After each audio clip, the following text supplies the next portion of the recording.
Hello, everyone. In today's video, we're going to dive into the upcoming weather pattern, looking at a period of warmth for the early portion of February. However, the main focus today will be that the majority of weather models indicate a return to colder conditions around February 8th, 9th, and 10th and beyond. Some long-range model guidance even suggests that the polar vortex may be about to split, just like what happened in early January, which led to a very cold period lasting roughly 3 to 3.5 weeks. Because of this, there is a possibility that by mid-February, we could see the rest of the month turn very cold, potentially extending into early March. Of course, this is just a possibility, which is why I'll be showing you multiple model runs today, some of which disagree. I want to emphasize that not all models are picking up on this pattern. So while it's something we're monitoring, it's far from a certainty. At this stage, we are in the early phases of tracking this potential shift. And in the coming days, it may either become a high probability event or fade from the forecast.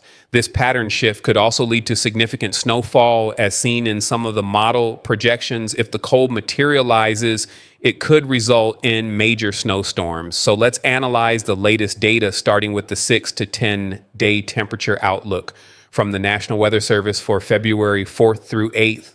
Looking at the outlook, we see colder temperatures along the West Coast, which corresponds to what we call a negative PNA. Pacific North American pattern. You've likely heard me mention PNA before, and essentially when it's negative, it forces warmth into the eastern U.S. And we saw this pattern dominate throughout December and most of January. In contrast, when the PNA is positive, warmth stays out west, leading to major cold outbreaks in the east. This West Coast PNA pattern is a major driver of temperature anomalies across the country. For the 6 to 10 day period, February 4th through 8th, the West is expected to remain colder than normal while the East experiences above average warmth. Precipitation also looks significant for the West, which is why they are seeing and will continue to see massive snowfall across the three major mountain ranges. Meanwhile, in the east, I believe areas in the far north could still see notable snowfall in early February, while much of the south experiences increased rainfall and potential thunderstorms.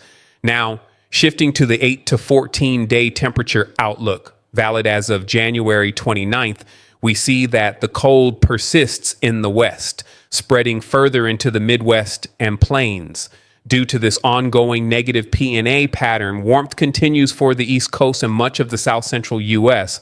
The precipitation outlook follows a similar trend: above average precipitation in the mountainous west and lower elevations in those regions, as well as wetter conditions in the east. This suggests that thunderstorms and even severe weather could be a factor in the south, while areas farther north may still see snowfall. Next, let's examine the 30-day outlook for January 1st through 30th, which provides a broader perspective. It confirms that much of the South Central and Central U.S. experienced a significantly cold January. In fact, the Ohio Valley, Mid-Atlantic, and Southeast saw one of their coldest Januaries in 20 to 30 years. The only comparable recent winter was likely 2013 to 2014, though there may have been one or two others within the past 3 decades. This has been a substantially below average January, one of the coldest we've seen in quite some time. Now, let's take a look at the European model. We'll focus on just one European model run today because this model has been far more consistent in forecasting colder conditions. We'll also examine the GFS model shortly, but first let's analyze the overnight European model run. Later, we'll compare it to the 12Z GFS model, which is showing some major differences. The GFS in particular has been inconsistent, so it's important to note that this cool down is far from guaranteed. While the majority of models do show it, not every single run does. That uncertainty is the main theme of today's discussion. Right off the bat, we see a low pressure system developing with a cold front dragging a warm front. This setup increases the risk of severe weather today across Texas, Oklahoma, Arkansas, Louisiana, and possibly Mississippi and Tennessee. Typically, the warm front area experiences more persistent rain rather than intense thunderstorms, and in some cases, even frozen precipitation. While that's not the case on this particular model frame, winter weather could eventually develop to the north of this system. Meanwhile, in the west, snowfall is already occurring over Colorado and New Mexico as a result of this storm. As we move forward in time, by Friday afternoon, January 31st, the system continues to intensify. A low pressure center is evident, with snow along the warm front affecting the Great Lakes and Northeast. The trailing cold front will likely generate severe weather and thunderstorms across portions of the Southeast, even into the overnight hours. Friday is expected to be quite warm across the East, particularly in the mid-Atlantic and Southeast, where many areas will reach the upper 60s and 70s. This unseasonably warm air will contribute to thunderstorm potential, which is relatively rare for this time of year, but still a possibility. Out west, a powerful storm system is approaching, signaling the continuation of an active stormy pattern.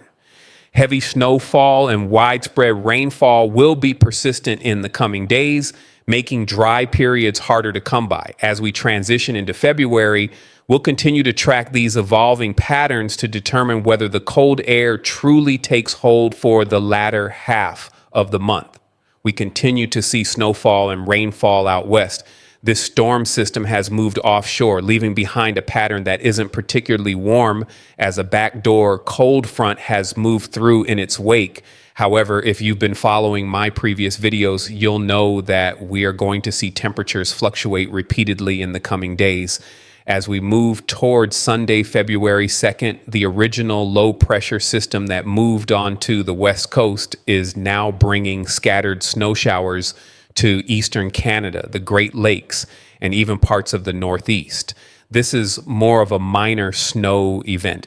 The overall pattern continues to feature what I would call a zonal flow, where the jet stream moves more laterally rather than dipping up and down significantly. This tends to keep the north colder while allowing milder temperatures in the south.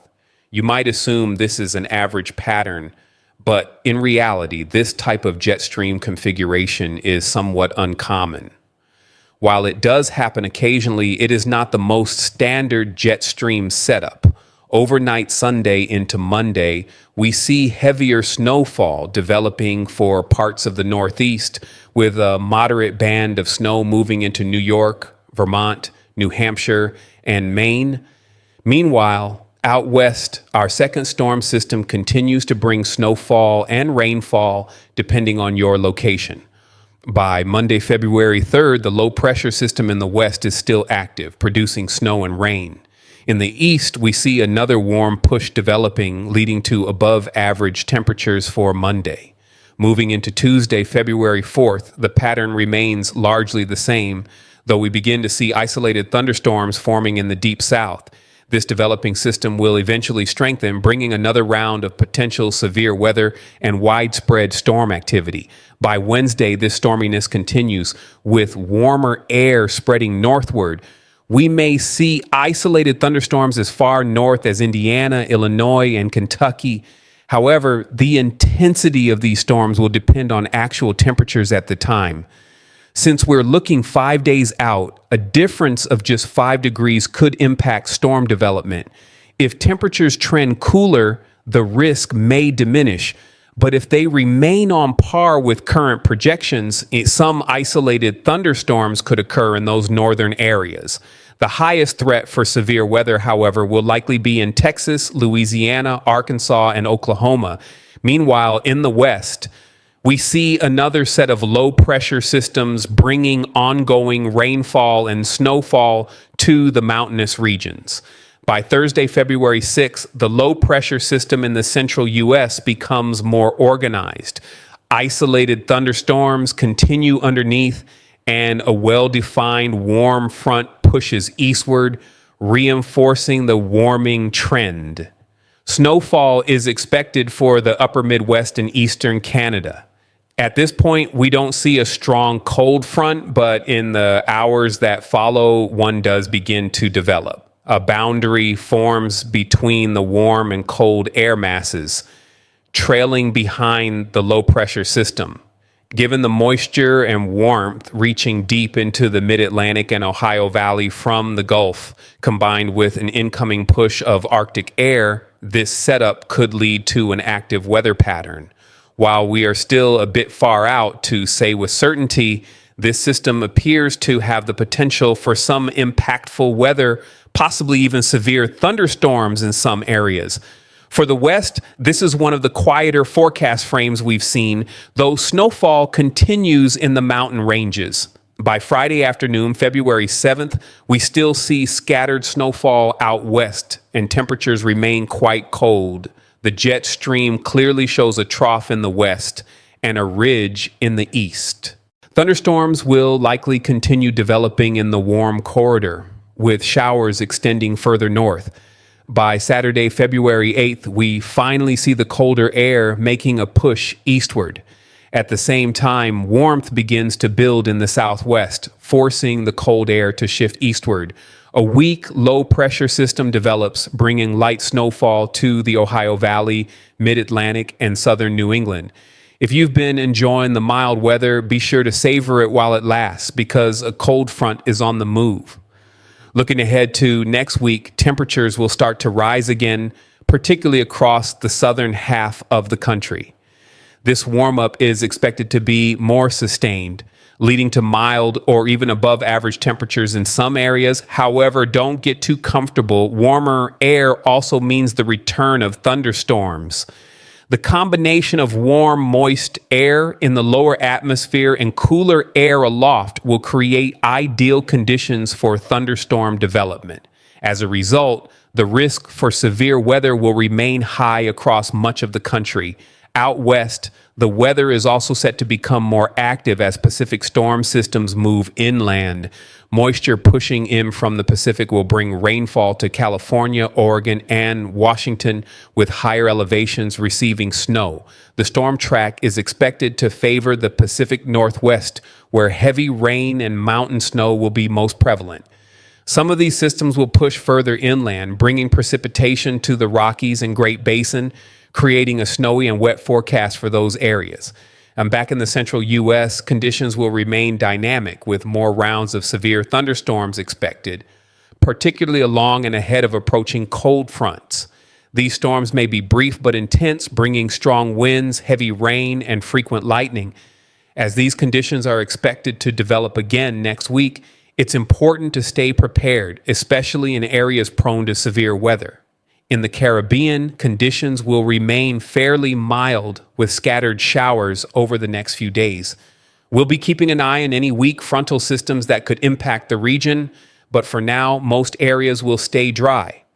Puerto Rico, the U.S. Virgin Islands, and parts of the Lesser Antilles may see occasional light showers, but no major storms are expected. The good news is that the severe weather affecting the U.S. will not extend into the Caribbean, though some cloud cover and showers may develop as systems move offshore. Now let's take a moment to talk about the potential for snow in the northern U.S. As the cold front moves south, there will be a window for snow to develop in the colder air behind it. This won't be a major snowstorm, but areas from the Great Lakes to the Northeast and the Northern Rockies could see accumulating snow, especially in higher elevations. Some locations in New York, Michigan, and Wisconsin may wake up to light snow on Saturday morning. While this won't be a significant event, it could impact travel with slick roads and reduced visibility. Thanks for watching. Don't forget to like this video, and if you haven't subscribed yet, make sure to hit that button and turn on notifications so you don't miss future updates. I'll see you in the next one.